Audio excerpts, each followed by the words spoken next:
ونعوذ بالله من شرور أنفسنا ومن سيئات أعمالنا من يهده الله فلا مضل له ومن يضلل فلا هادي له وأشهد أن لا إله إلا الله وحده لا شريك له وأشهد أن محمدًا عبده ورسوله أما بعد فإن خير الحديث كتاب الله وخير الهدي هدي محمد صلى الله عليه وسلم وشر الأمور محدثاتها وكل محدثة بدعة وكل بدعة ضلالة وكل ضلالة في النار.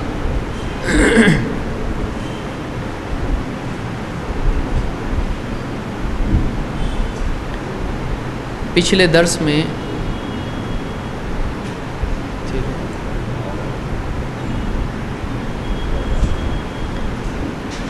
درس میں راوی حدیث کا بیان کرنے والا روایت کرنے والا کیوں ضعیف ہو جاتا ہے، اس کی وجوہات ہم نے دیکھی تھی. اس کو بند کر دیں.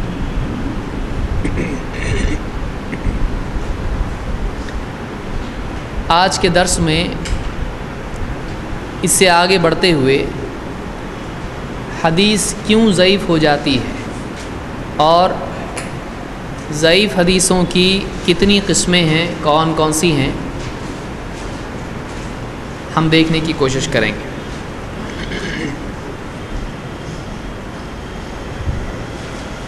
اس سے پہلے کہ ہم آگے بڑھیں،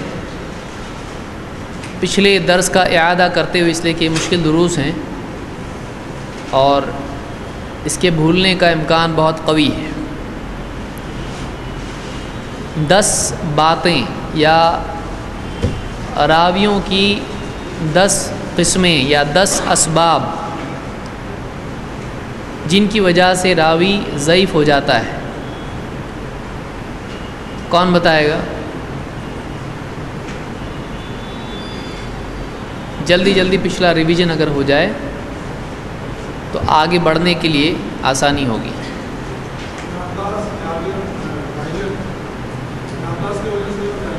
دس پورے کون بتائے گا؟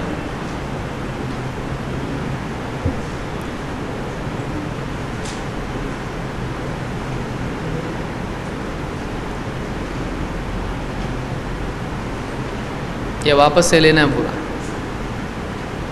یاد ہونا چاہیے. اب یہ یاد ہونا چاہیے.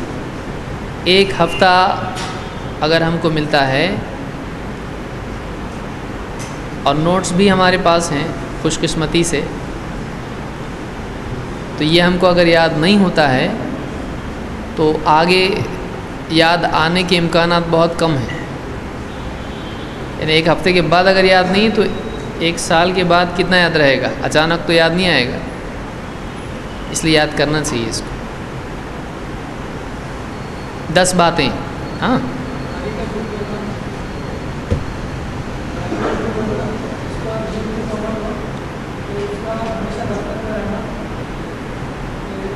دو کیٹیگریز ہم کو کرنا ہے. پہلا ہم کو کیا بتانا ہے؟ 2 باتیں. ایک ضعف کس وجہ سے آتا ہے؟ یادداشت. ایک دینداری. دینداری کی 5 سبب، یادداشت کے 5 سبب. ختم. ہاں،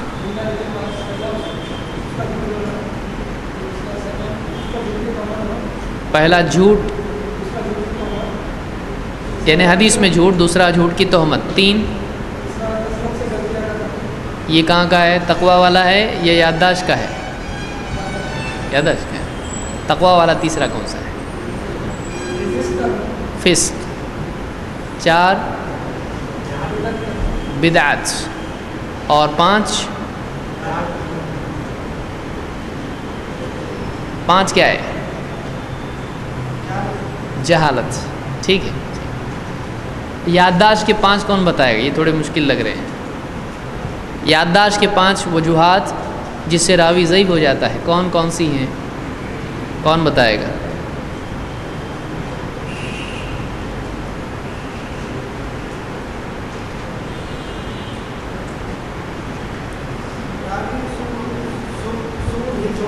سوء الحفظ.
کو بولیں گے جرح؟ راوی کو ضعیف قرار دینا، راوی کا عیب بیان کرنا حدیث کے سلسلے میں جس سے وہ مجروح ہو جائے.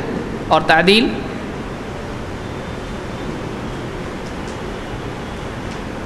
یعنی تعدیل ہے نا، تعدیل یعنی سب ایسا دیکھ رہے ہیں کہ کوئی نیا موضوع چھیڑ رہے ہیں.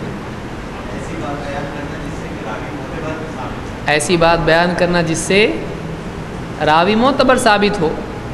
جرح کے بالمقابل جب بول رہے ہیں تو کم سے کم جرح سے تو سمجھ سکتے ہیں کہ اس کا کیا مطلب ہو سکتا ہے. جرح و تعدیل، جرح یعنی ضعیف ہونے کی کوئی صفت بتانا یہ ضعیف ہے، اور تعدیل یعنی نہیں یہ صحیح ہے معتبر ہے، تو اس کو جرح و تعدیل. تو یہ اچھی کتاب ہے، بہت اچھی کتاب ہے. اس طرح یعنی ایک جگہ ساری چیزیں جمع ہونا بہت کم کتابوں میں ملتا ہے. اردو میں تو سمجھ لیجیے بھول جائیے، عربی میں بہت کتابیں ہیں لیکن اردو میں یہ بہت اچھی کتاب ہے راویوں کے سلسلے میں. اس میں یہ اسماء و رجال کی کتاب نہیں ہے، وہ الگ کتابیں ہیں جس میں کون راوی کون ہے، وہ 4 5 جلدوں میں یا 30 جلدوں میں بھی ملیں گی آپ کو. اس میں صرف یہ ہے کہ راوی کی کیٹیگریز کیا ہوتی ہیں، تو یہ صرف اصول ہیں. اصل کتاب اسماء و رجال کی الگ ہوتی ہے. بہرحال اب ہم آئیں گے حدیث کیوں ضعیف ہوتی ہے. حدیث کے ضعیف ہونے کی پہلی وجہ سند میں انقطاع، یعنی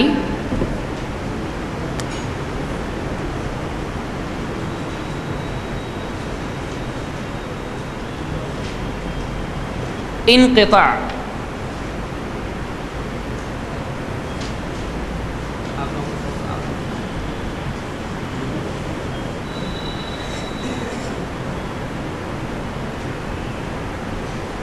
انقطاع کا کیا مطلب؟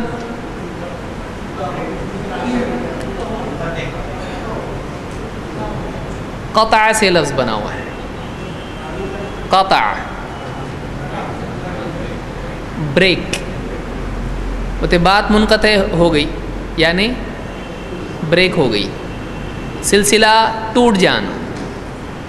تو انقطاع کہتے ہیں سلسلہ ٹوٹ جانا. تو سند میں کیا ہو؟ انقطاع ہو، تو ایسی حدیثیں بھی کیا ہو جاتی ہیں؟ ضعیف ہو جاتی ہیں. سند میں انقطاع کیسے ہو سکتا ہے کوئی بتائے گا؟ یعنی سند کیسا ٹوٹ جاتی؟ کوئی ایک راوی غائب ہو، یعنی اس راوی کا نام نہیں بتایا گیا ہو. یعنی جیسے مثلا کوئی کہے کہ حدثنی رجل، تو نام نہیں بتایا اس کا، تو کیا یہ منقطع ہے؟ وہ روایت سند میں سے ایک راوی غائب ہو، ہٹ گیا ہو، کٹ گیا ہو، یا جو بھی نہیں ہے، یعنی کیا؟ یعنی کیسے بولیں گے آپ یہ منقطع ہے؟ آپ کو کیسے معلوم ہوا سند میں نہیں ہے؟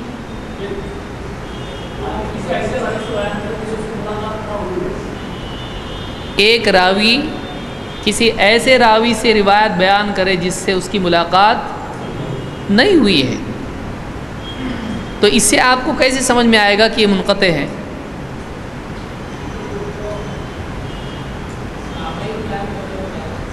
ہاں، تابعی کا مسئلہ نہیں، نیچے بھی ہو سکتا ہے. انقطاع کہاں ہو سکتا ہے؟ 10 سلسلے راویوں کے 10 یعنی راوی ہیں، اس میں کیا انقطاع اوپر ہی ہوگا تابعی کی جگہ پہ؟ کہیں بھی ہو سکتا ہے. آپ کی زنجیر کہاں ٹوٹے گی؟ ہمیشہ اوپر ٹوٹے گی؟ بیچ میں سے بھی ٹوٹ سکتی، نیچے سے بھی ٹوٹ سکتی ہے، آپ لٹ کے کہیں سے بھی ٹوٹ سکتی رسی، ہے کہ نہیں؟ کہیں سے بھی ٹوٹے، گریں گے کہ نہیں گریں گے؟ یا اوپر سے ٹوٹی تو نہیں گرتے، نیچے سے ٹوٹی تو گرتے. ایسا ہے رسی آپ کی کہیں سے بھی ٹوٹے، اگر آپ جھولا کھیل رہے ہیں تو نتیجہ کیا ہوگا؟ انقطاع کہیں بھی ہو رسی کا. تو سند جو ہے اس میں انقطاع حدیث کو ضعیف بنا دیتا ہے. کیوں؟ اس لیے کہ صحیح حدیث کی شرطوں میں پہلی شرط یہ ہے کہ اس کی سند جڑی ہوئی ہونا چاہیے. سب سے پہلی شرط کیا ہے؟ سند. لیکن سوال ہی پیدا ہوتا ہے، کوئی آپ سے پوچھ لے ٹھیک ہے آپ بتائیں سند جڑی ہونا چاہیے، سند جڑی ہونا کا مطلب کیا ہے؟ تو آپ یوں نہیں، ایسا نہیں کہنا چاہیے سند جڑی ہونے کا مطلب سند جڑی ہوئی ہونا چاہیے، تو ریپیٹیشن ایکسپلینیشن نہیں ہوتا ہے، سمجھیے، تکرار تفہیم ہوتی ہے۔ تو ایک چیز کو آپ جیسے پوچھا جائے کتاب کا مطلب کتاب، تو اس سے ایکسپلینیشن ہوتا ہے نہیں، تو ہم کو ایکسپلین کرنے آنا چاہیے اس کو، اور وہی سمجھا سکتا ہے جو سمجھا ہے۔ اس لیے پہلے اچھی طرح سے ہم کو سمجھنا چاہیے، سب طرف سے ہمارے سوالات کیوں ہوتے بار بار، اس کا مطلب کیا ہے، اس کا مطلب کیا، تو کیا ہوا، پھر اس کا مطلب کیا، یہ کیوں ہو رہا ہے، تاکہ ہم اس بات کے تمام پہلوؤں کو سمجھیں، واقعی وہ کیا ہے اس کو ہم سمجھیں۔ تو یہاں سوال یہ ہے کہ سند میں انقطاع کا مطلب کیا ہے، تو ایک جواب کیا آیا، ایک راوی کسی ایسے کا نام لے کہ ہم نے اس سے حدیث سنی یا اس سے حدیث آئی جس سے اس کی ملاقات، ظاہر بات ہے جب اس کی ملاقات نہیں ہوئی تو تین میں سے ایک پاسبلٹی ہو سکتی ہے، کون بتائے گا وہ تین پاسبلٹیز کیا ہو سکتی ہے؟ ایک آدمی ہے، وہ کسی ایسے آدمی کے نام سے حدیث بیان کر رہا ہے جس سے اس کی ملاقات نہیں ہوئی، ایک تو ہے کہ جھوٹ بول رہا ہے، ملاقات ہی نہیں ہوئی ہے، دوسرے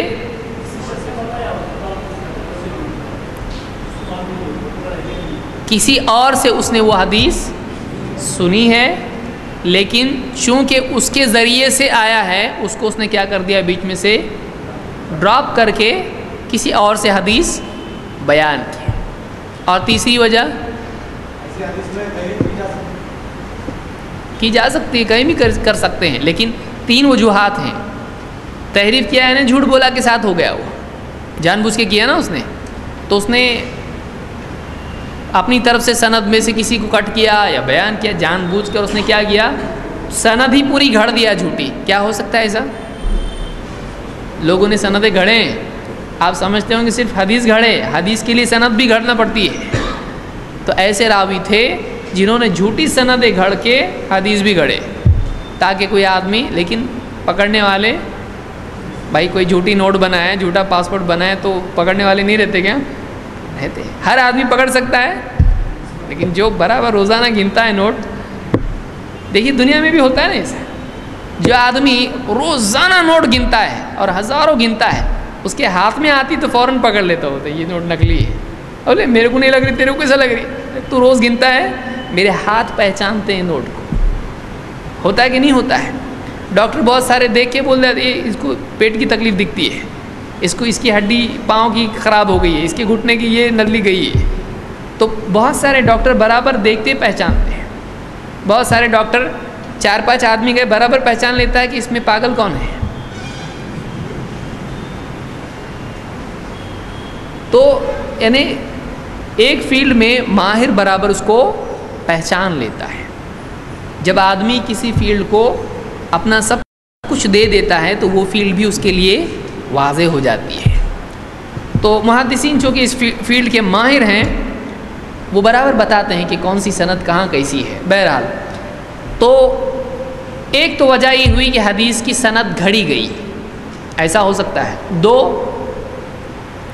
وہ کسی راوی کو بیچ میں سے چھوڑ دے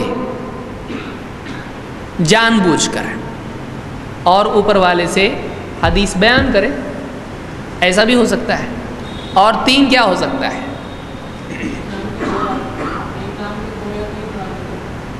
تو غائب کیسا ہوا راوی؟ جب دو ہے تو بڑھنا چاہیے، جب ایک نام کے 2-3 ہو تو راوی غائب کیسا ہوتا ہے؟ تیسری وجہ یہ ہو سکتی ہے وہ بھول جائے۔ بھائی آپ 4 آدمی کتنے ہیں، 5 کا نام بتانا ہے، آپ ایک آدھا بھول سکتے ہیں کہ نہیں؟ اب یہ 10 وجوہات ہم نے پوچھی تھی، اس میں آدمی بھول سکتا ہے کہ نہیں بھول سکتا ہے؟ تو سند میں بھی آدمی کسی راوی کو بھول سکتا ہے، جان بوجھ کی غلطی ہو سکتی ہے، بھول سکتا ہے، یا ڈراپ کر سکتا ہے کسی راوی کو جان بوجھ کے۔ وہ ہم آگے آئیں گے کیوں جان بوجھ کے ڈراپ کرتا ہے اس کو۔ تو ایسی حدیث سمجھ میں آیا آپ کو کہ سند میں انقطاع کا مطلب کیا ہے؟ کہ کوئی راوی ایسے راوی سے حدیث بیان کرے جس سے اس کی ملاقات نہیں ہوئی۔ تو معلوم ہوا کہ یہ کیسے معلوم پڑتا ہے؟ یہ محدثین کو معلوم ہوتا ہے کہ اس آدمی نے کس کس سے علم حاصل کیا. اب جب اس نے ان سے علم لیا ہی نہیں تو یہ ان کے نام سے جب حدیث بیان کر رہا ہے تو ان سے ملا ہی نہیں یہ. تو یہ کس کو معلوم ہوتا ہے؟ محدثین کو معلوم ہوتا ہے یہ راوی کن کن سے ملا ہے، اس کا ریکارڈ رکھنا پڑتا ہے. مثال کے طور پر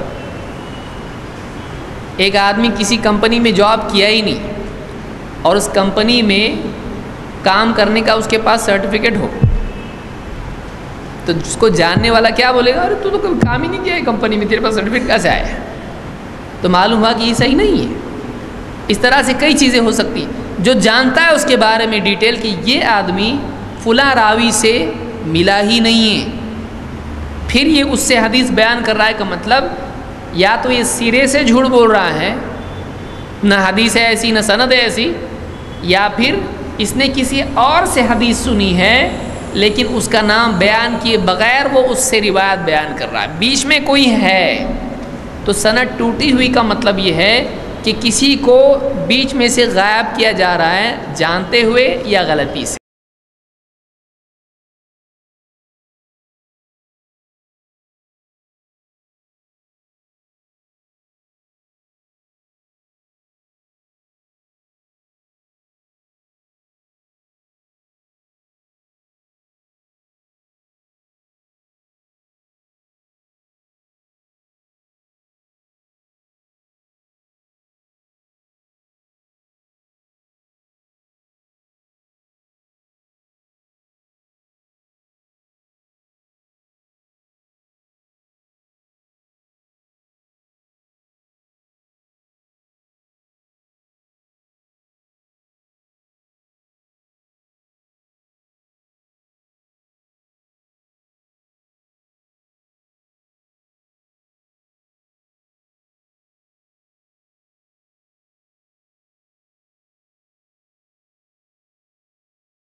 اللہ کے رسول صلی اللہ علیہ وسلم سے. آپ سے کون حدیث لے گا؟ صحابہ. پھر کون بولا آپ کو اس؟ کیوں صحابی سے صحابی حدیث نہیں لیتے تھے؟ تو یہ سلسلہ ہمیشہ یاد ہے، یہ اکثر غلطی ہوتی ہے. صحابی سے صحابی، صحابی سے صحابی بھی ہوتا ہے، اور تابعی سے تبع تابعی، نا تابعی سے تابعی 3-4 تک بھی ہوتا ہے ایسا. اس لیے اس بھرم میں مت رہنا ہر صحابی سے تابعی نہیں لیا، تابعی سے تبع تابعی، ضروری نہیں ہے. کیوں؟ ایک زمانے کے لوگ ایک دوسرے سے حدیث لیتے کہ نہیں لیتے؟ آپ کن سے لیتے؟ اپنے سے پچھلی نسل سے لیتے یا اپنی نسل والوں سے بھی لیتے؟ تو کوئی ضروری نہیں. تو اب یہاں پر ہم صحابی کے بعد ہر ایک کو کیا نام دیں گے؟ راوی، پھر راوی، پھر راوی، پھر راوی، پھر محدث. ہم محدث اس کو اس لیے، وہ بھی راوی ہے لیکن اس لیے کہہ رہے ہیں کہ انہوں نے کتاب لکھی، یا اپنے تک نہیں آئے گا سلسلہ. ہم پوری سند، کیونکہ بخاری آج کیا ہو چکی ہے؟ لکھ دی جا چکی ہے. امام بخاری کی سند اللہ کے نبی صلی اللہ علیہ وسلم تک انہوں نے بیان کر دیا، اور وہ مطبوع ہے، مطبوع. ابھی آپ کو یہ سب برداشت کرنا پڑے گا. نکاح کے بعد ساری چیزیں آدمی کو ہاں بابا بولنا پڑتا. اب آپ نے چونکہ ذمہ لے لیا آپ نے کہ ہم کو یہ چیز معلوم ہونا چاہیے، ہم کو دعوت دینی ہے، ہم کو دین گہرائی کے ساتھ سمجھنا ہے، تو اب یہ ساری چیزیں آپ کو سمجھنی پڑیں گی. مطبوع، مقطوع، منقطع، کیا جو بھی ہے سب آپ کو یاد رکھنا پڑے گا. آپ بیچ میں سے کہیں ڈراپ منقطع نہیں کر سکتے سلسلہ کہ جان دو ابھی اپنا ہو گیا وہ تو ہو گیا, اتنا کافی ہے اپنے لیے. آدھا علم انسان کا پہلا دشمن ہے, باقی دشمن سب بعد میں آتے ہیں. تو آدھا علم خطرناک ہوتا ہے. تو مطبوع کا مطلب پرنٹڈ, مطبوع یعنی پرنٹڈ. طبع کرنا, پرنٹ کرنا. تو کتابیں آج کیا ہو چکی ہیں؟ پرنٹ ہو چکی ہیں, تو وہ مطبوع ہیں. مطبوع ہیں, یہ ایسے الفاظ بہت آئیں گے آپ کے, اور مشکل نہیں. آدمی مشکل سمجھ لے تو مشکل بن جاتا ہے. آدمی اپنا دل کھول لے, آ سکتا ہے مجھ کو بھی, سب کو آتا ہے, مجھ کو بھی آ سکتا ہے, تو آنے لگتا ہے. پہلے آدمی اپنا دل کھولے اس کے, ہاں ٹھیک ہے سیکھنے کا آپ نے, پہلے سے بولا اپنی فیلڈ نہیں ہے, گیا کام سے. تو دروازہ بند نہیں کرے. جو سب کو آ سکتا ہے ہم کو نہیں آ سکتا.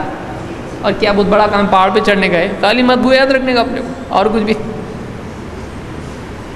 تو آج آپ بتائیے کیا نہیں یاد رہتا اپنے کو؟ دنیا کی کتنی کمپنیاں ہیں, کتنے فون نمبر ہیں, اور کیا کچھ نہیں ہے, اس میں کتنی کیٹیگری ہے, سبزی منڈی میں کیا چل رہا ہے سب معلوم ہے, ریٹ معلوم, سونے کا کتنا کم, کون سے ڈالر کتنا, پاؤنڈ کتنا. پیدائشی طور پر آیا تھا لسٹ لے کے. سیکھنے سے سب آتا ہے. اللہ کے نبی صلی اللہ علیہ وسلم فرماتے ہیں انما العلم بالتعلم, انما العلم بالتعلم, علم سیکھنے سے آتا ہے. تو جب ہمارے نبی نے بتا دیا ہم کو سیکھنے سے آتا, تو آتا.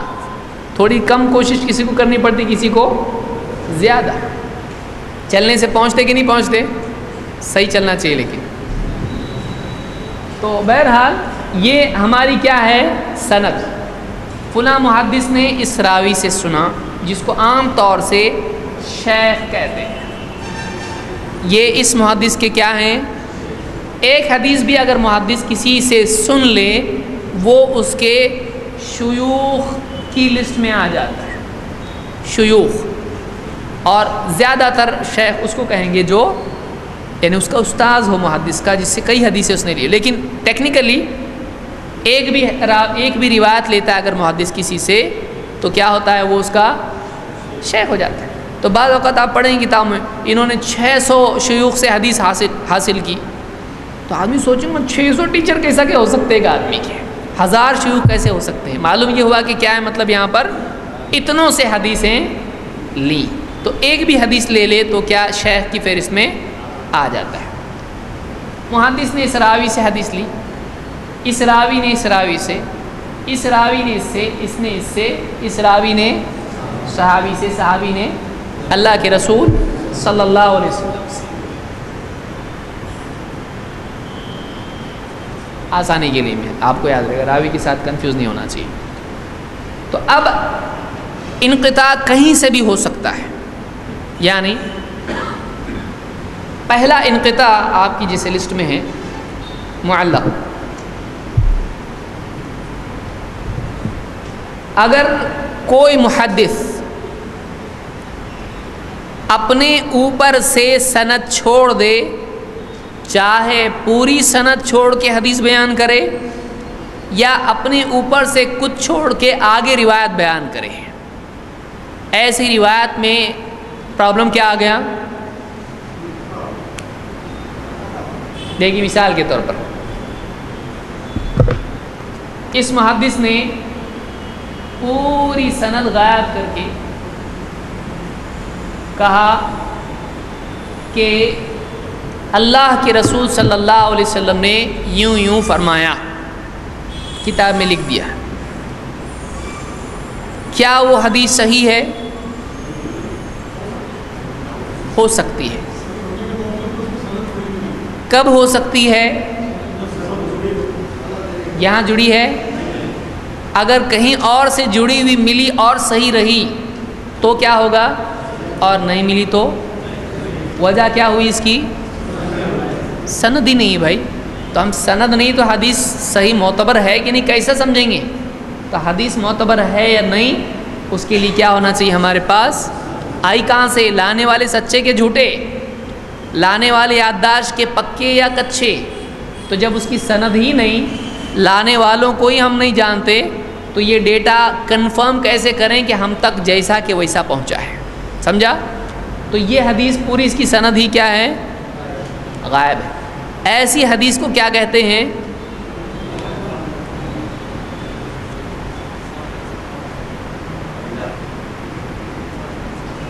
معلق۔ کیا ہے یہ؟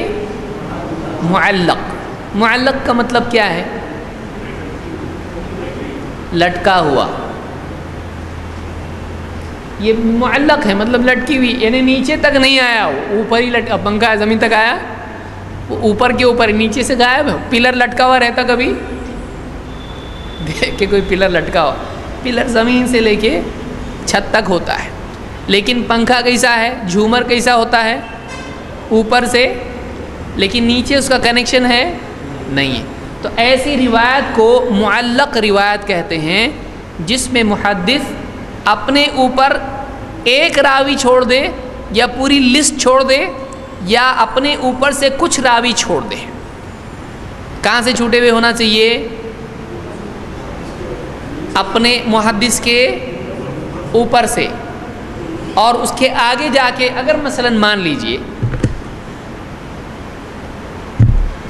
اللہ کے رسول صلی اللہ علیہ وسلم سے صحابی نے سنا، اور سمجھ لیجئے ان سے تابعی نے سنا، اور بیچ میں محدث نے سب کو چھوڑ کے کہا کہ فلاں تابعی نے کہا میں نے فلاں صحابی سے سنا کہ اللہ کے نبی صلی اللہ علیہ وسلم یوں فرمایا۔ آپ تو سند جڑی ہوئی ہے نا؟ نہیں ہے؟ یہاں کا وہ بعد میں بہت کچھ ہو سکتا ہے، اس میں ہے کیا؟ اس مثال میں ہے، وہ سپورٹ ہے تو مطلب اس میں جڑی ہوئی، اس میں تو نہیں ہے نا۔ تو کیا یہ معلق ہو سکتی ہے؟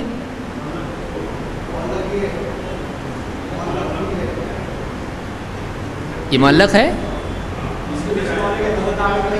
معلق کی شرط کیا ہے؟ معلق کس کو کہتے ہیں؟ محدث کے اوپر سے سند پوری یا اس کا کچھ حصہ چھوٹا ہوا ہونا چاہیے، اور اوپر جڑی ہوئی ہو، اوپر جڑی ہوئی، نیچے سے ٹوٹی ہوئی، نیچے سے ایک دو فلور غائب۔ اب ایسے سمجھ میں آئیں گے آپ لوگوں کو، اور اوپر فلور ہیں، ایسا مشکل ہے لیکن سمجھ لیجیے کہ اوپر راوی موجود ہیں، محدث کہیں اور اوپر جا کر تذکرہ شروع کرتا ہے۔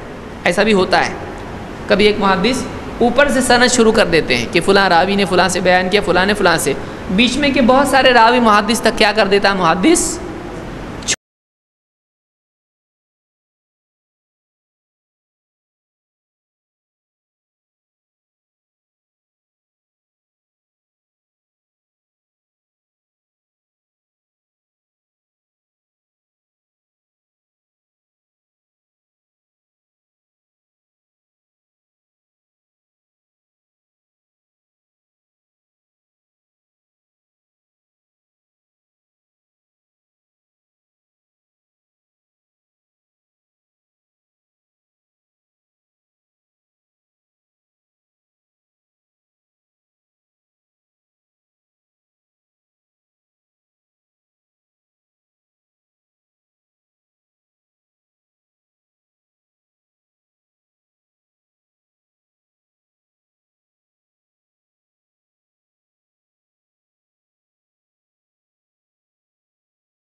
جس کے صحیح ہونے پر سب کا اعتبار ہو تو سند نہیں بیان کرنے کا اس کی، یعنی جس کی سند نہیں ہے اس کو سمجھنے کا کہ صحیح ہے، الٹا ہو رہا ہے تو سمجھ رہے ہیں؟ کیا کسی محدث کے کسی حدیث کو بلا سند بیان کرنے سے یہ بات ثابت ہوتی ہے کہ یہ حدیث اس زمانے میں اتنی عام تھی کہ سند بیان کرنے کی ضرورت نہیں؟ کیا صحیح ہے؟ ہمارا پہلا رول حدیث کے صحیح ہونے کے لیے کیا ہے؟ سند جڑی ہونا چاہیے. نہیں ہے تو کچھ بھی ہو، سند جڑی ہوئی نہیں ہے، نہیں ہے، صحیح نہیں ہو. قاعدہ یہ ہے. پھر بنائے کیوں قاعدہ اگر اس کو صحیح بولنا ہے تو؟ قاعدہ قاعدہ ہے، قاعدہ لاگو ہوگا ہر جگہ.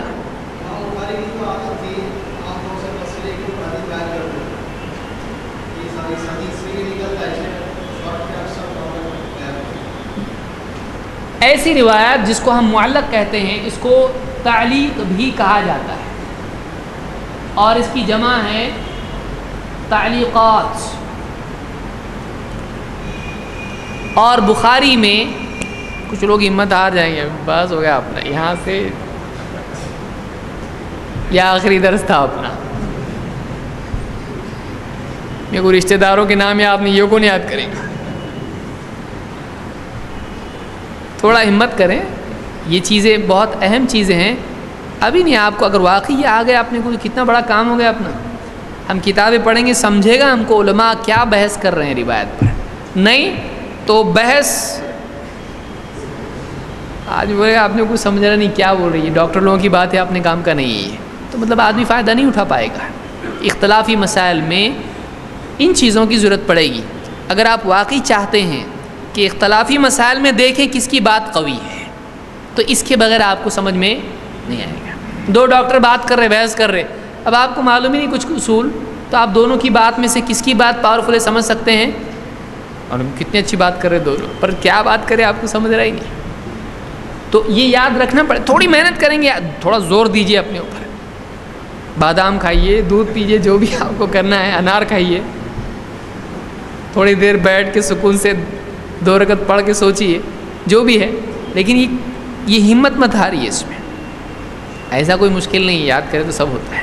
ہمت آدمی میں ہونا چاہیے، نیت آدمی کرے، اللہ آسان کرتا ہے. تو معلق،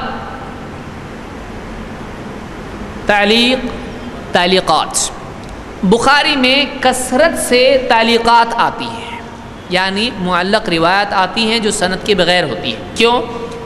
کبھی ایسا ہوتا ہے کہ امام البخاری رحمہ اللہ اپنی صحیح میں ایک حدیث سند کے ساتھ ایک جگہ بیان کرتے ہیں، لیکن اپنے باب میں فلاں ٹاپک کا یہ باب ہے، اس میں یہ میں حدیثیں لا رہا ہوں، تو اس باب ہی میں ہیڈنگ میں اشارے دے دیتے ہیں. ابھی وہ ہم کھولیں گے تو بہت لمبا ہو جائے گا کہ بخاری سامنے لے کے ہے اس میں میرے پاس، لیکن لمبا ہو جائے گا کہ وہ باب ہی میں اشارے دیتے ہیں کہ قال ابو بکر کذا، قال ابو ابن مسعود کذا، قال فلان کذا، تو قال رسول وفی الحدیث کذا و کذا. تو حدیثوں کی طرف اشارہ کر دیتے ہیں، صحابہ کے اقوال کی طرف اشارہ کرتے ہیں. ان کا مقصود وہاں وہ حدیث روایت کرنا نہیں ہوتا ہے، وہاں ان کا مقصود کیا ہوتا ہے کہ اس مسئلے پر کیا کیا اشارے ہیں میں دے رہا ہوں، تم جا کے چیک کر لو اس کو.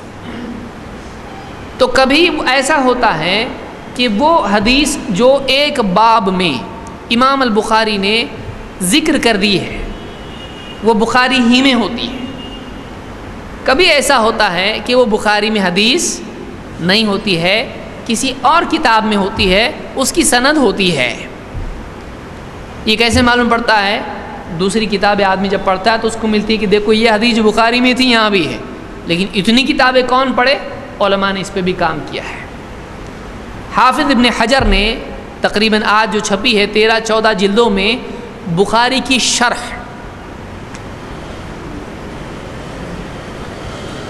کا مطلب ایکسپلینیشن، یا جس کو آپ کمنٹری کہیں گے، کہ اس کی تشریح، اس کو سمجھانا. تو ابن حجر نے کتاب لکھی، کیا نام ہے اس کا؟ فتح الباری شرح صحیح البخاری. تو فتح الباری کتنے ہیں؟ 2 ہیں. ایک ہے ابن حجر عسقلانی اور دوسری ہے ابن رجب. یہ بھی بخاری کی شرح ہے، وہ بھی بخاری کی شرح ہے، اس کا بھی نام فتح الباری، اس کا بھی نام فتح الباری ہے۔ تو ایک ابن حجر کی شرح فتح الباری، دوسری کون سی ہے؟ ابن رجب کی، جو چھپی ہوئی ہے، دونوں بھی ہیں۔ ابن حجر کتنے ہیں؟ 2 ہیں، میں سمجھتا ہوں 3 ہیں۔ ابن حجر اسقلانی، الاسقلانی، اور دوسرے ہیں الہیتمی۔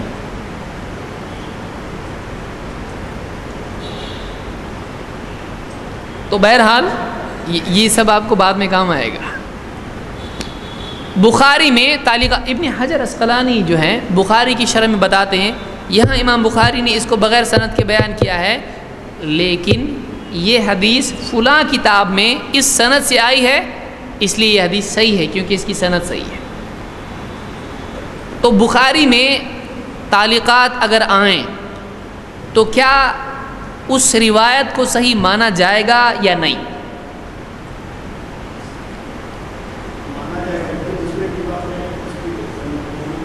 اس لیے کہ دوسری کتاب میں اس کی سند موجود ہے۔ کیا صرف سند کا ہونا اس حدیث کو صحیح بناتا ہے؟ سند ہے یا نہیں صحیح؟ اس کے راوی بھی کیا ہونا چاہیے؟ معتبر ہونا چاہیے۔ تو بخاری میں اگر سند کے ساتھ نہیں ہے تو ضعیف ہونا چاہیے۔ یہ نیا معلوم پڑا آپ نے کو۔ دوسری کتاب میں سند ہے تو صرف سند ہے تو صحیح ہو گئی۔ امام البخاری نے صحیح بخاری کے لیے یہ شرط رکھی ہے کہ اس کتاب میں جتنی حدیثیں بیان کروں گا وہ سب کی سب کیا ہیں؟ صحیح ہیں۔ 2، امام البخاری کا لیول حدیث میں سب کو معلوم ہے کہ نہیں معلوم؟ ایک دم ٹاپ لیول کے امام ہیں جن کو صحیح اور ضعیف راوی رجال کے بارے میں جو بھی باتیں ہیں اور علل جس کو کہتے ہیں کمزوریاں حدیث کے سلسلے میں، ایک دم ٹاپ لیول کے، ٹاپ لیول میں سے ٹاپ لیول کے ہیں۔ تو جب ایسا کوئی محدث جو ایک دم ماہر ہو کہ باقی اس کی طرف رجوع کرتے ہوں چیکنگ کے لیے، جب وہ کہے کہ میں اس کتاب میں صرف صحیح لاؤں گا تو یہ کیا ہے؟ اس کو صحیح مانا جائے گا۔ لیکن یہ صرف بھروسے کا معاملہ نہیں ہے، اس لیے علماء نے امام البخاری کی تمام روایات میں ایک اور اشارہ دیا ہے، اور امام بخاری اشارہ دیتے ہیں اپنی صحیح میں کہ سب ماننا کہ نہیں ماننا۔ امام البخاری، اگر صرف بخاری کے اوپر ہی ہم لوگ بات کریں گے تو کافی اس میں باتیں ہوں گی، میں بھی بیان نہیں کر سکتا اتنی باتیں اس میں ہیں۔ علماء نے مستقل کتابیں لکھی ہیں، یعنی بخاری کے بارے میں، مسلم کے بارے میں، اور کتب سنن کے بارے میں کہ اس کی کیا خصوصیات ہیں۔ کبھی انشاءاللہ مستقل ہم امام البخاری کے بارے میں جب دیکھیں گے تو اس میں ساری چیزیں بیان کریں گے، اور صحیح بخاری کے بارے میں دیکھیں گے تو پھر سب چیزیں اس میں آئیں گی انشاءاللہ۔ بہرحال امام البخاری بعض جگہ پر کہتے ہیں قال فلان کذا قال رسول وفی الحدیث کذا، اشارہ کرتے ہیں، جزم کے ساتھ کہتے ہیں۔ جزم کس کو کہتے ہیں؟ پکا، پختگی کے ساتھ میں، فلاں نے ایسا کہا، اللہ کے رسول صلی اللہ علیہ وسلم نے ایسا کہا۔ تو جب امام البخاری جزم کے ساتھ معلق روایت بیان کرتے ہیں تو وہ اس بات کی علامت ہوتی ہے کہ امام البخاری کے نزدیک یہ حدیث صحیح ہے، کیونکہ انہوں نے شرط رکھی میں صحیح بتاؤں گا، تو وہ اپنی شرط کے خلاف کریں گے، وہ شرط کے مطابق حدیث بیان کرتے ہیں۔ لیکن کبھی امام البخاری ایسے الفاظ استعمال کرتے ہیں جس میں اشارہ ہوتا ہے کہ اس کی سند پکی نہیں ہے، لیکن میں اشارہ کر رہا ہوں، تم لوگ چیک کر لو۔ کیسے؟ کہتے ہیں وَذُكِرَ یا وَيُذْكَرْ، ایسا بھی تذکرہ آیا ہے، فلاں نے ایسا بیان کیا ہے، ایسا بھی بیان کیا گیا ہے، وَرُوِيَ، ایسا روایت کیا گیا ہے۔ تو اس طرح کے الفاظ جب امام البخاری ذکر کرتے ہیں تو وہ اس بات کی علامت ہوتی ہے کہ اس کی سند پختہ نہیں ہے، لیکن یہ اشارہ کر رہے ہیں، دیکھ لو تم لوگ۔ سمجھ میں آ رہی بات؟ تو اس میں ہم نے کتنی باتیں دیکھی، کون اس کو سمرائز کرے گا؟ کون اس کو چھوٹا کر کے بیان کرے گا معلق روایت کے بارے میں؟ جو سنا وہ بولنا ہے، جو نہیں سنا وہ نہیں بولنا ہے. شروع کا کچھ بولو، وہ تو نہیں آتا.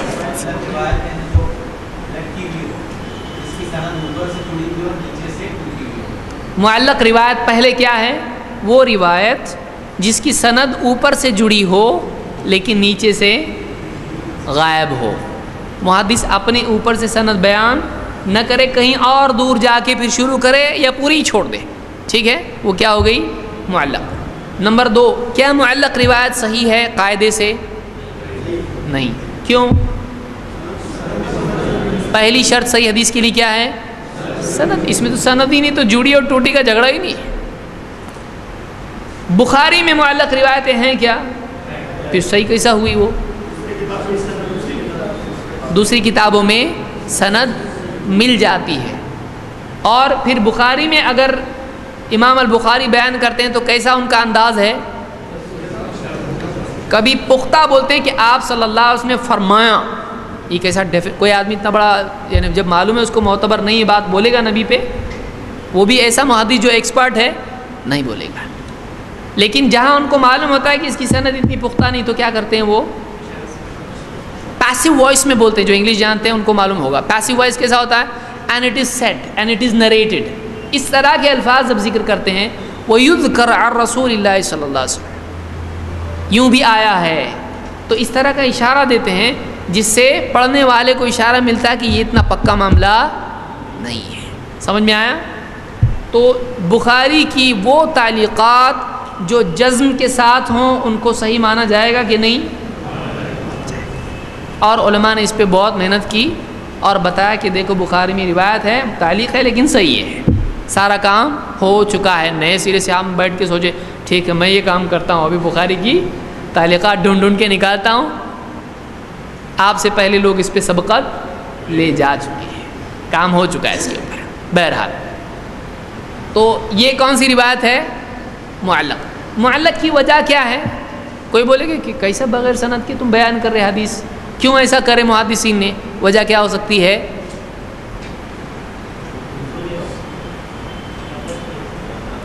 امام بخاری بھول گئے، یعنی وجہ اس کی کیا ہے؟ معلق کی وجہ کیا ہے؟ کوئی آدمی آپ سے پوچھ سکتا کیے کیوں ایسا، پہلے بتاؤں.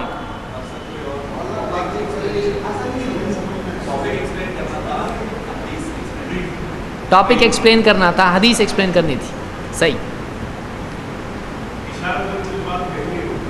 اشارتاً کچھ مقصود ایک ہوتا ہے روایت جو ٹیکنیکل طریقے سے پورا ہو، حدثنا فلاں، یہ لمبی روایت سند اس کے بعد بات آ رہی پوری، وہاں مقصود وہ نہیں ہے. اشارہ دینا بس. وہ ایک روایت میں ایسا آیا ہے، بولتے کہ نہیں بولتے؟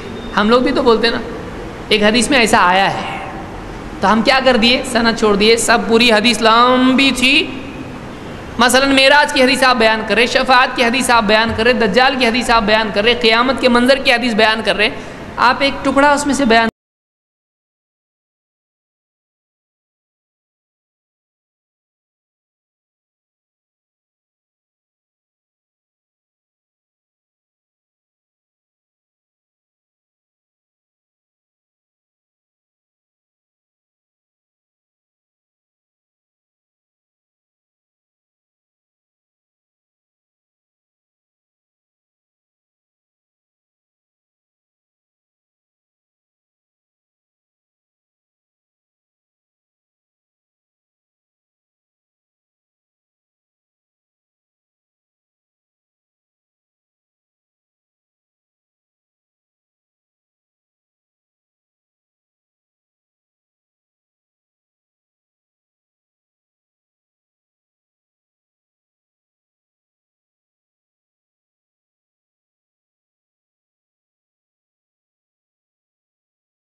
تو بھی وہ پاورفل ہوتا ہے. کیوں؟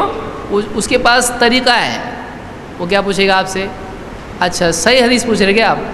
صحیح حدیث کس کو بولتے ہیں؟ ارے بولیے تو معلوم ہی نہیں اپنے کو.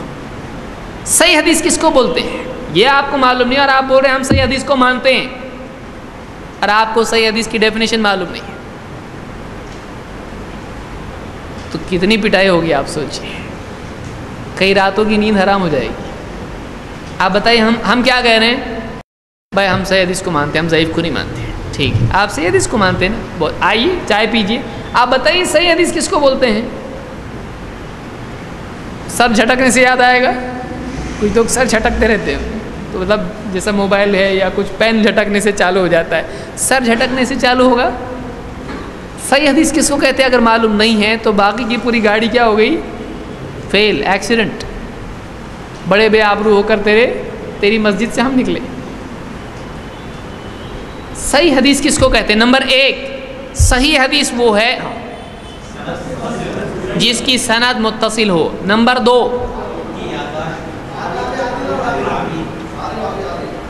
پہلے راوی کی یا دوسرے کی؟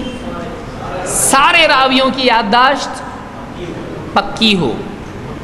یہ دوسرا ہو گیا. نمبر 3 ہر راوی عدل ہو یا متقی. نمبر 4 وہ روایت شاذ نہ ہو. آئے گا شاذ آگے میں سمجھاؤں گا، اس لیے ڈراپ کر رہا ہوں اس کو. اور نمبر 5 معلل نہ ہو، یعنی اس میں کوئی ایسا عیب نہ ہو حدیث میں جس سے وہ ضعیف ہوتی ہے، جو دکھائی نہیں دے رہا ہے. تو ہم ایک ایک کر کے معلل اور شاذ آگے ہم دیکھیں گے. لیکن 3 باتیں تو ہم کو ایزیلی سمجھ میں آ گئی. چلو 3 ریزرو ہو گئی ہماری چیزیں. نمبر 1 سند متصل ہو، اس سمجھانے کی ضرورت ہے نہیں. نمبر 2 ہر راوی یادداشت میں پکا ہو اور عدل ہو، عدل اور ضبط میں پکا ہو، تام الضبط اور عدل ہو. یہ 3 صفات ہو گئی. اب بچی کتنی؟ شاذ ہو کہ نہیں ہو؟ شاذ بھی ہو نہیں، شاذ نہ ہو اور معلل نہ ہو. سمجھا؟ ایسی حدیث کو کیا کہتے ہیں؟ صحیح حدیث. تو کتنے سمندر پار کرنے پڑتے تب جا کر وہ صحیح حدیث ہوتی. ہم کو معلوم ہونا چاہیے صحیح حدیث کس کو کہتے ہیں. ٹھیک ہے، تو اب معلق حدیث کیا ہوتی ہے؟ ضعیف، الا یہ کہ اس کو کہیں سے معلوم ہو کہ سند جڑی ہے اور ایسا ہے. بہرحال نمبر 2 دوسری ضعیف، یعنی دوسری قسم ضعیف حدیث کی کیا ہے؟ مرسل.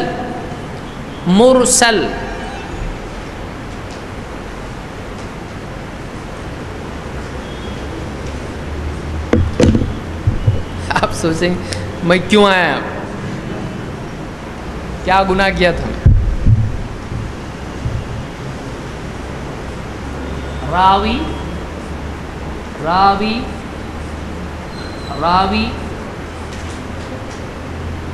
محدث یا راوی محدث اور وہ حدیث بیان کر رہا ہے. معلق ہم نے دیکھا ادھر سے غائب کہیں تک بھی جائے لیکن ادھر سے غائب ہونا چاہیے. ٹھیک ہے، یہ محدث ہے، ہم سے حدیث بیان کی اور رسول صلی اللہ علیہ وسلم تک جا رہا ہے. تو اپنے اوپر سے کچھ چھوڑ دے، 1 2 3، اگر اس نے ایک حدیث راوی چھوڑ دیا اوپر تو یہ معلق ہوگی کیا؟ ہوگی. یہ محدث سے اوپر سند میں کوئی راوی 1 یا زائد راوی حذف ہوں تو کیا ہو جاتی ہے؟ معلق. سمجھا؟ ٹھیک ہے. اب اگر محدث کے اوپر سے نہیں بلکہ رسول اللہ صلی اللہ علیہ وسلم کے بعد سے سند میں حذف ہو اور تابعی ڈائریکٹلی اللہ کے رسول صلی اللہ علیہ وسلم سے کوئی حدیث بیان کرے. تابعی کون؟ تابعی. یہ تابعی اللہ کے رسول صلی اللہ علیہ وسلم سے حدیث بیان کرے. فلاں تابعی کہتے ہیں کہ اللہ کے رسول صلی اللہ علیہ وسلم نے ایسا فرمایا. باقی ساری سند معتبر، ہر ایک آدمی ایک دم اوکے، ہر راوی عدل اور ضبط کے اعتبار سے ایک دم پکا. کیا یہ حدیث صحیح ہوگی؟ اس حدیث کا پرابلم کیا ہے؟ کون سی شرط اس میں غائب ہے، مفقود ہے، متصل نہیں ہے؟ اتصال اس میں سند میں، اس کو کہتے ہیں اس کی سند میں اتصال نہیں ہے، اس کی سند متصل نہیں ہے، اس کی سند منقطع ہے، انقطاع سے منقطع، کٹی ہوئی، ٹوٹی ہوئی. تو تابعی کے اوپر صحابی نہیں ہے، یا تابعی کے اوپر کوئی راوی نہیں، ڈائریکٹلی تابعی کس کی بات بیان کر رہے ہیں؟ اللہ کے رسول. تو اس میں سے کون غائب ہے؟ کون بولا آپ کو؟ پھر سے واپس وہیں آ گئے گھوم کے.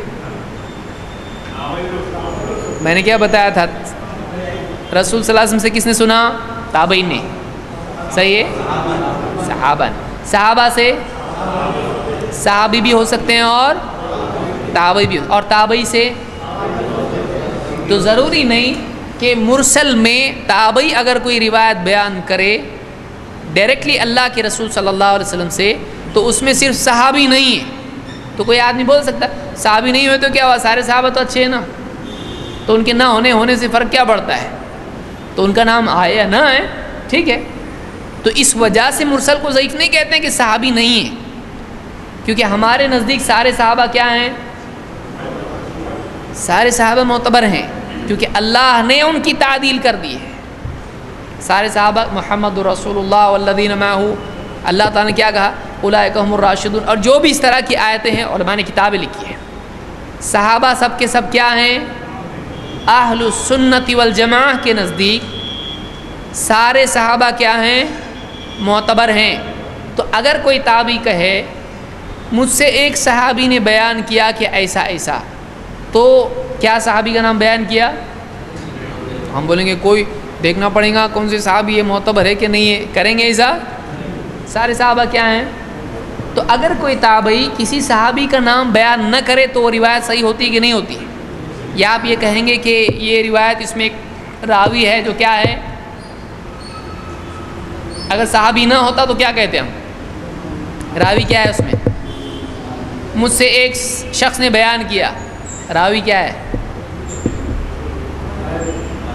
اگلے ہفتے بولتے ہیں راوی کیا ہے اس میں؟ مجہول.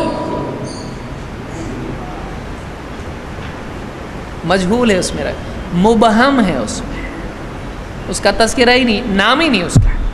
تو مبہم ہے اور مجہول ہے، دونوں ایک ساتھ ہو گیا، اضافی ہو گیا یہ. لیکن صحابی اگر ہو تو روایت معتبر ہوگی کہ نہیں ہوگی؟ کیوں؟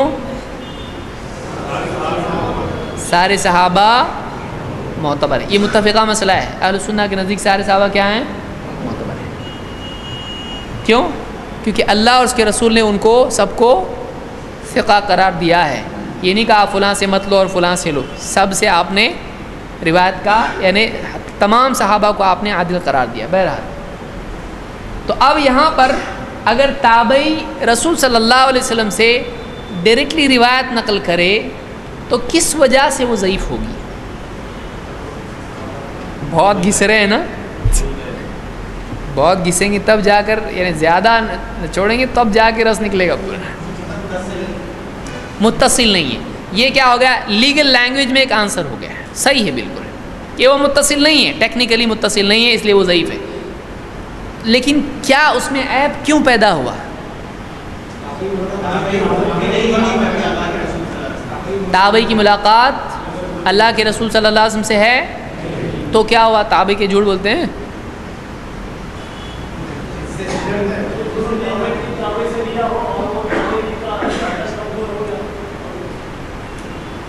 سوال یہاں پیدا ہوتا ہے کہ کیا تابعین کے زمانے میں غیر معتبر لوگ تھے یا نہیں؟ مثال آپ دے سکتے ہیں، مختلف ہی ہے. ہاں، اور ہاں حجاج ابن یوسف ہے. کتنے لوگ ہیں؟ لسٹ پوری بتا سکتے ہیں. جیسے مثال کے طور پر، یعنی یعنی تابعین میں سے بھی خود ایسے لوگ ہیں کہ جن کی یادداشت یا تدلیس کی وجہ سے ان کی روایت جب تک کہ حدثنا نہیں کہتے نہیں لیتے. ہم آگے آئیں گے تدلیس کے اوپر. تابعین کے زمانے میں خود صحابی ابن عباس نے کیا کہا؟ ایک شخص نے حدیث بیان کرنی شروع کی، میں نے ذکر کیا تھا، یاد ہے کسی کو؟ کیا ہے وہ؟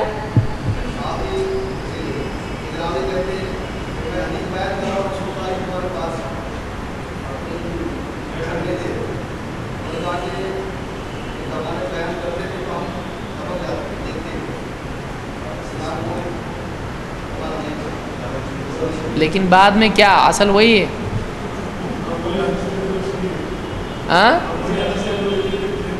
ابن عباس نے کیا کہا؟ ہوا آپ نہیں بہت اچھا کہا لیکن یاد نہیں ہے. کچھ تو بہت اچھا بولے ہو، وہی تو اصل استدلال ہے ہمارا. کس کو یاد ہے؟ نہیں نہیں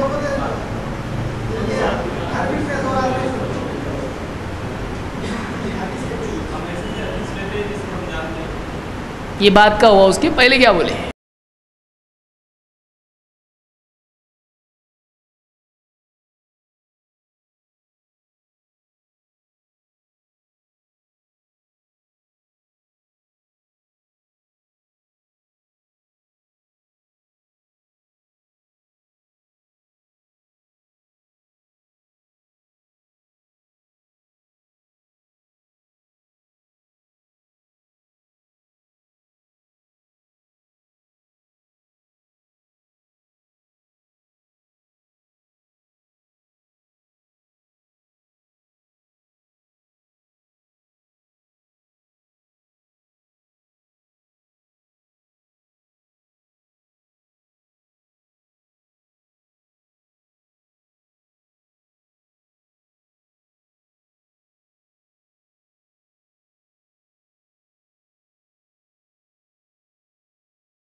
تو انہوں نے کیا کر دیا؟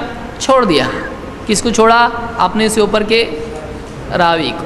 وہ صحابی بھی ہو سکتے ہیں اور تابعی بھی ہو سکتے ہیں، یا کوئی ایسا راوی ہو سکتا ہے جو معتبر نہیں ہے.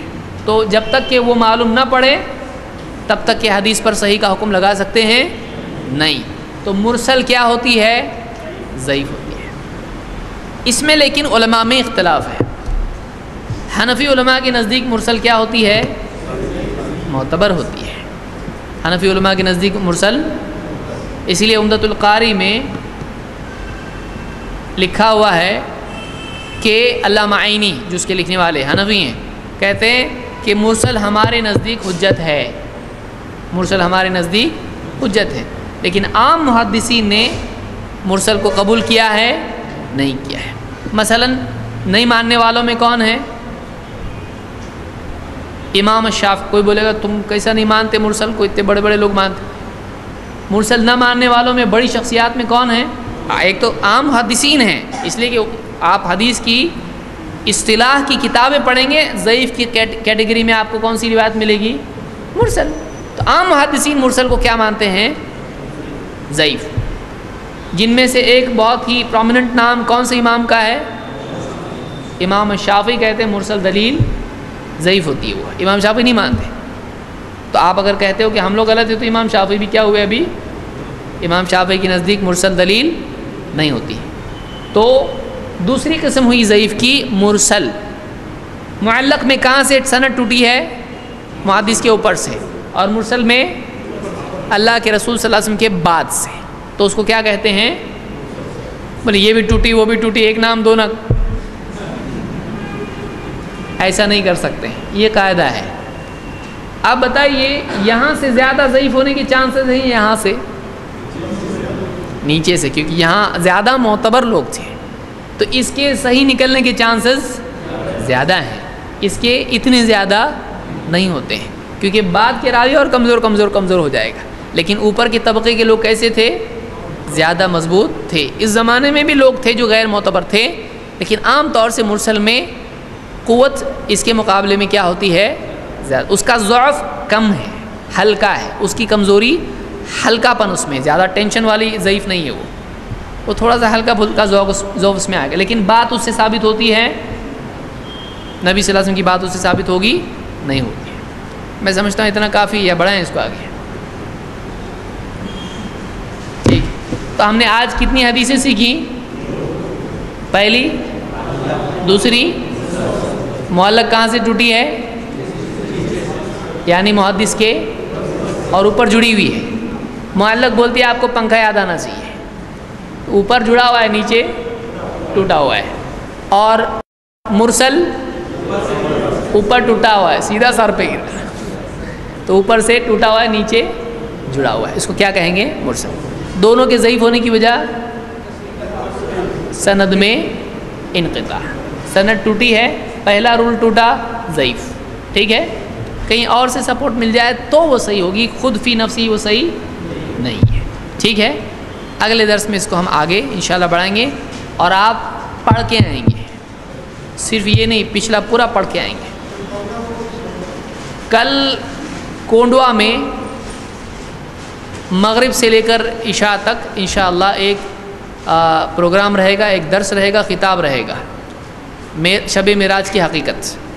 تو معراج میں بہت سارے لوگ بہت ساری باتیں کرتے ہیں، واقعی کیا ہوا اس میں، یہ یعنی اس بارے میں چونکہ موقع ہے، لوگ اس پہ خطابات ہوتے رہتے دوسروں کے بھی، تو ہم کو بھی واقعی معلوم ہونا چاہیے کہ کیا ہوا اور کیا نہیں ہوا۔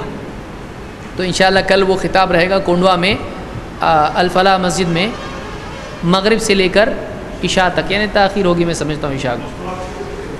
خواتین کے لیے انتظام ہے، خواتین کے لیے بھی وہاں پر انتظام ہوگا، علیحدہ انتظام ہوگا، تو جو لوگ خواتین کے لیے یعنی ان کو بتانا چاہتے ہیں بتا سکتے ہیں، وہ لوگ بھی خواتین بھی آ سکتی ہیں اس میں۔